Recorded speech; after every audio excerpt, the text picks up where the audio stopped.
Magandang umaga, ngayon po ay araw na Biyernes, August 14, 2026. Update po muli tayo sa lagay ng panahon. Patuloy po ngayon na nakakaapekto ang habagat sa maraming bahagi ng ating bansa.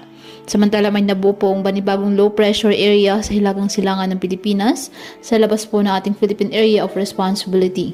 At batay po sa forecast ng JMA o Japan Meteorological Agency, isa na itong ganap na bagyo. Batay po sa pinakahuling forecast, inaasang kikilos ang potensyal na bagyo, pasilangan, palayo sa Pilipinas. Dahil po dito nanatiling mababa ang posibilidad na pumasok ito ng ating PAR o magkaroon po ng direktang epekto sa ating bansa. Bagamat malayo po ang potensyal na bagyo, maaari itong hilahin o palakasin ang habagat. Dahil dito posibleng manatiling aktibo po ang habagat hanggang weekend na magdadala ng paminsan-minsang mga pag-ulan lalo na po sa kanlurang bahagi ng Luzon.